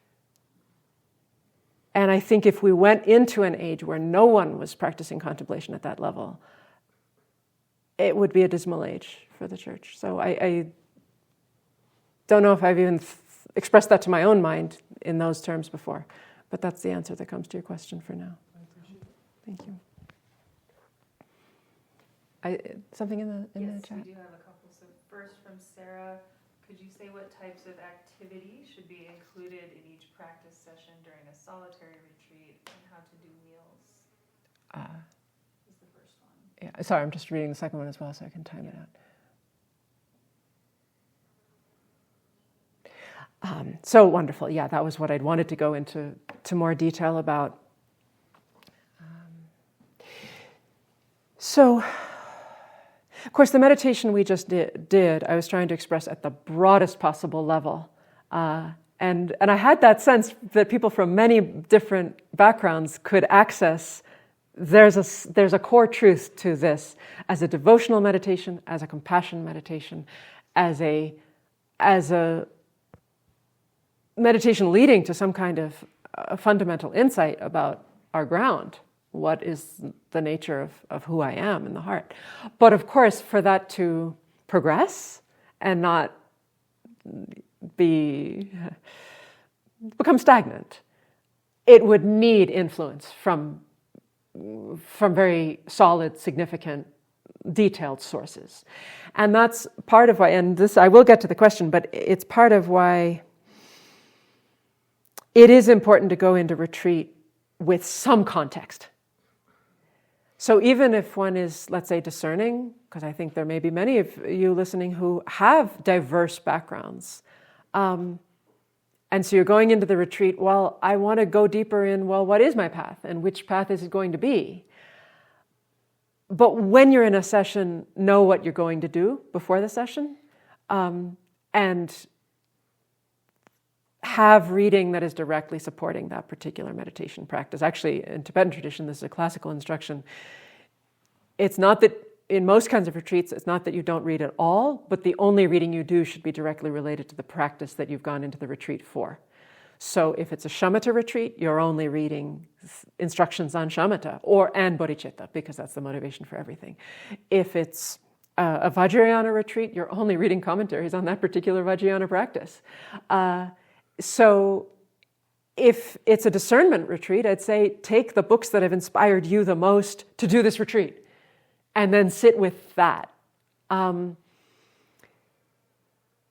So in a and if I can speak as broadly as possible, in a general structure, that attentional balance, as we did in this meditation right now, it's the through line for everything. And if you don't have even a modicum of attentional balance to begin with in the morning, for example, your devotion isn't going to be very deep or transformative.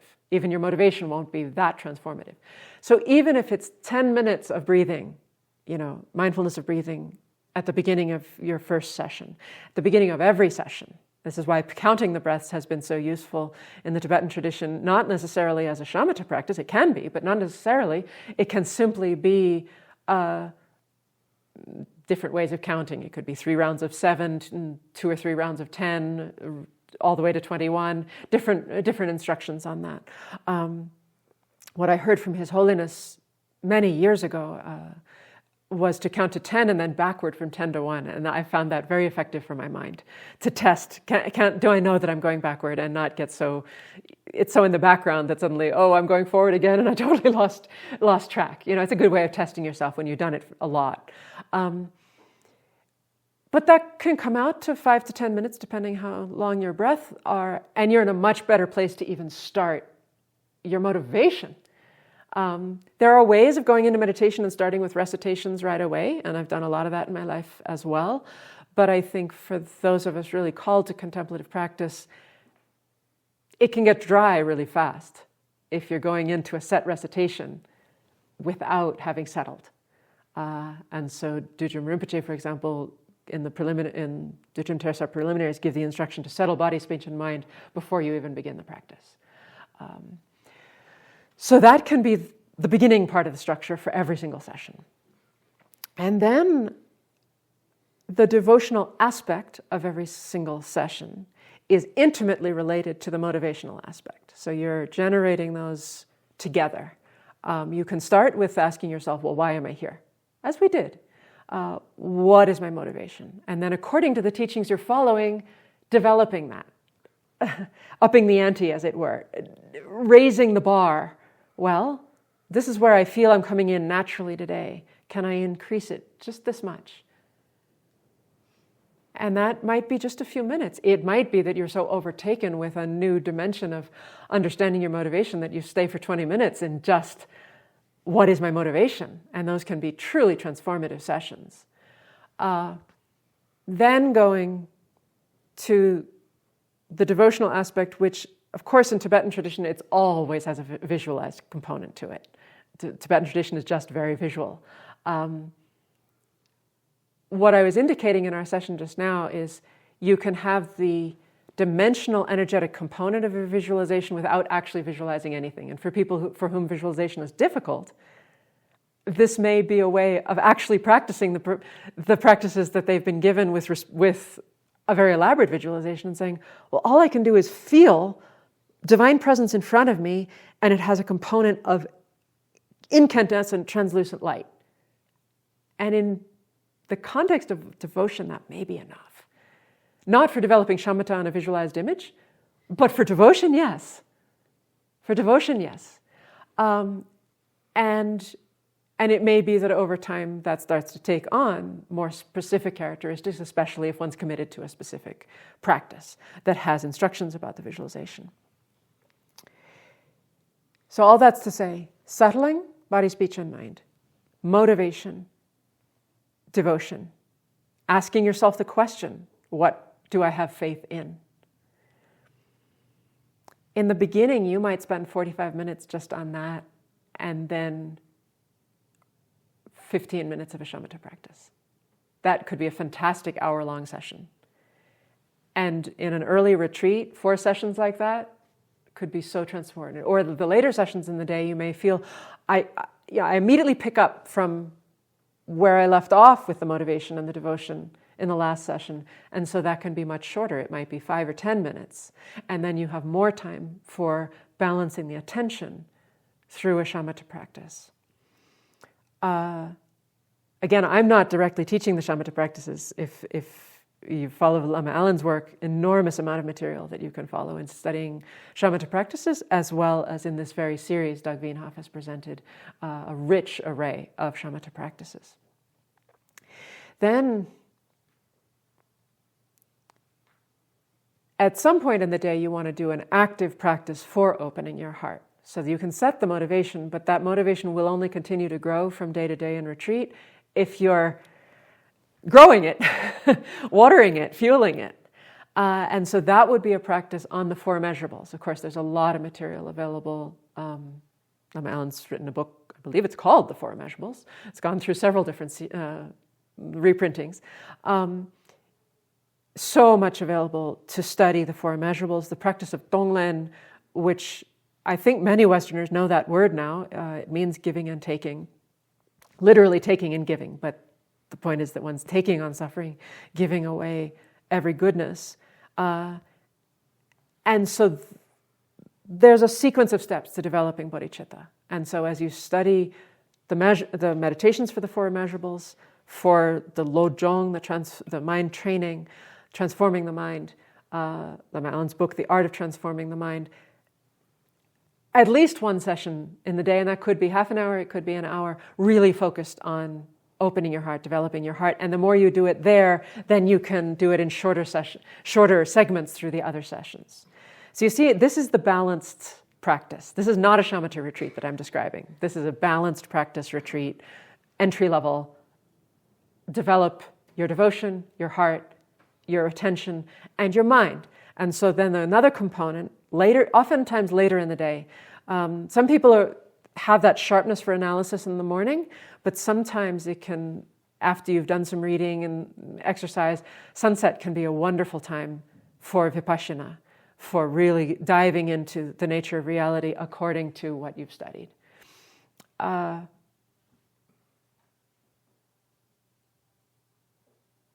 Then you have a nice balance. You have a nice array. And then taking care of your body. The question originally was about how to do meals. So you don't want to eat too much in retreat. Your body actually doesn't need as much when you're meditating as when you're active. And talking takes a lot of energy and calories. Not to mention subways and traffic and all the rest of it. So what I don't recommend is cutting off all your caffeine and other habits the first day of retreat and expecting to have a good retreat. Retreat is not the time to break food habits. You should break them long before you go into retreat, basically. I'm not saying not to break habits, but just don't combine that with, I'm going to go into retreat and give up caffeine the same day. Because the body, we know there are things that the body has acclimated, and then you'll have a headache retreat rather than a meditation retreat. So, I am no expert in nutrition. I found a lot of things that work for myself. Here at the CCR, we very much encourage people to do their own research, their own experimentation, to find the balance that works for their body. In general, so this is I say there's a lot of variation, but in general, you want your largest meal to be in the middle of the day, not at night. Don't have a big dinner. So you can do your main cooking and eating anywhere between 12 and 2 tends to be a good time for lunch. And breakfast and dinner can be very light. I also wouldn't recommend going in retreat and starting to fast either. If you're not used to, some monks have a vow not to eat a meal after noon. But if you're not used to that kind of a rhythm, don't try to do it for the first time in retreat. You're making retreat a place where your mind will be most conducive. Your body will be most comfortable to do the inner work. It's nice to cook fresh every day for Ayurvedic reasons, just that the food has an energy, a rasa to it, if it's cooked fresh and you're not doing leftovers. But different people have different opinions about that, and again, it'll be specific to you. Sometimes a gentle carbohydrate like toast or oatmeal in the evening helps with insomnia. That's something that a lot of people have struggled with and discovered, is if you don't eat enough in the evening, then the mind gets very wired and very light, and so then there's difficulty sleeping. And so sort of one of our in-house recommendations is just try eating gentle carbs, not too heavy, but just enough to ground your system before bed, or within a few hours of going to bed. So I hope that helps a bit. You notice I'm not giving strict times. I have often received, people have sent to me a sample timing of how they plan to do their retreat, and usually I just say, great, because it's going to be specific to what you think your capacity is. The most important thing that I want to say is be willing to change it, because it's very different from a group retreat where the discipline of the bell or the timing is holding that whole community together. And I love that. I've experienced it and I think it's fantastic. And I think people can have very meaningful experiences in meditating longer than they were ready for because the whole room is doing so. And so that can extend your capacity. But when you're going into solitude, it's much more a matter of figuring out what your optimal balance is.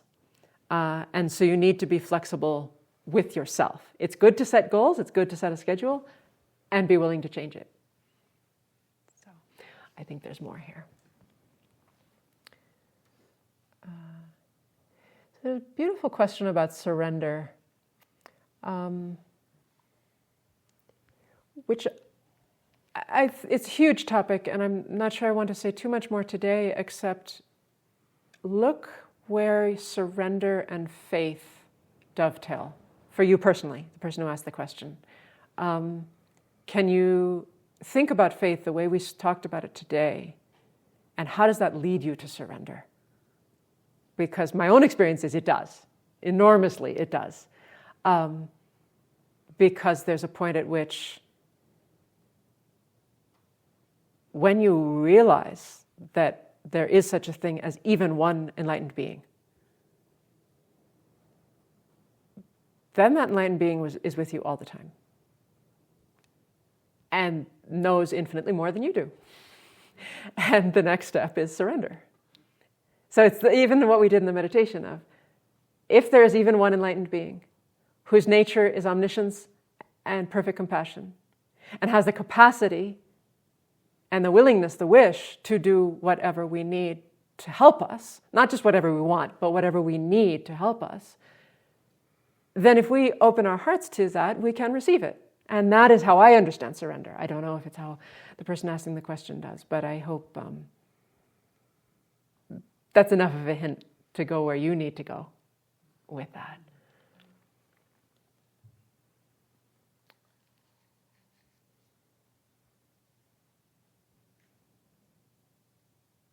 Oh, interesting question.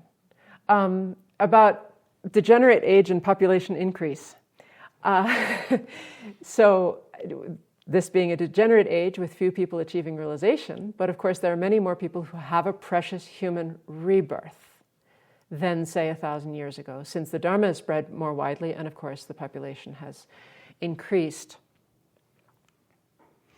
Yes, it's true, because a precious human rebirth is not just being human, it's also having the leisure and opportunity to practice the Dharma, which means one has access to it and one is not living under a socio-political regime that actively prevents one from practicing Dharma. And it's the tragedy is that in Tibet, for example, right now, which is a place that is most deeply rooted in the Buddha Dharma, in many areas, it is no longer actually a precious human rebirth with the freedom and opportunity to practice Dharma. And that is tragedy. And I hesitate to say how many other parts of the world where there's enormous population increase might that also be the case.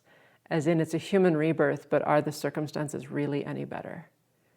And so then when we think of countries in the world with access to internet, which is already saying something in our world because of the plethora of Dharma teachings available simply through the internet, someone may not be able to buy a physical book, but if they can get on YouTube with their phone, they can actually listen to Dharma. It means that there are people in countries, I know of this, where they feel like they might be the only person among tens of thousands or hundreds of thousands in their country practicing Buddha Dharma specifically. So that's possible. It's not exactly conducive, but it's possible. So actually that's where I think I want to stop, because it shows why it's not inherently a degenerate age. Because potentially, and this is part of our vision as a CCR, if people can change their minds, we have everything at our fingertips right now. We could do the most extraordinary good in human history in the next 20 years. It's a matter of people's minds. And so objectively, the condition definitely could be there for a blossoming of Dharma. Subjectively, it's up to us.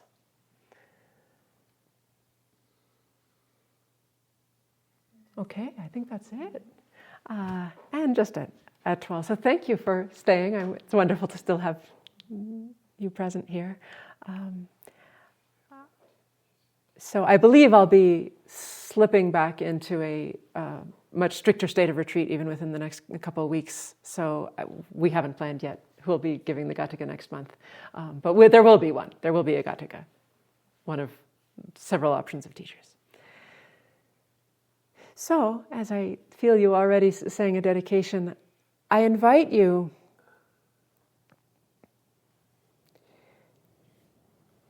to return to your heart, the place of your motivation, the place of your practice, and see that there's a thread. You may not know how far back it goes. The thread of your mind stream committed to a path. That may actually go back a long time.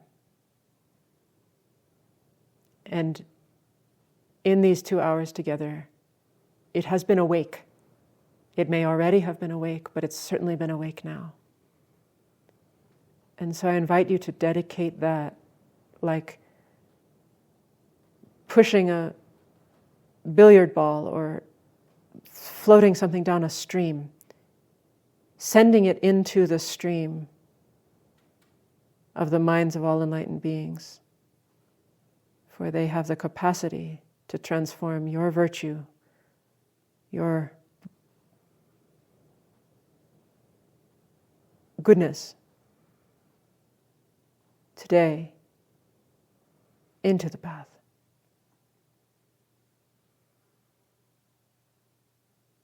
And to take what we've done together today all the way in a stream to enlightenment. So may it be of temporal and ultimate benefit for every sentient being.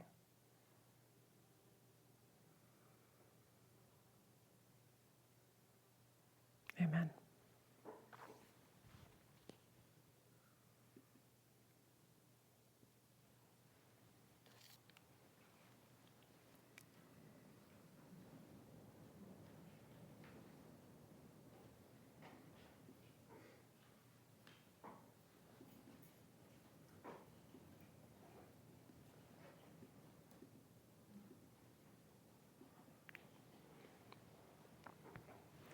So I guess I will sign off now. So much love to each of you.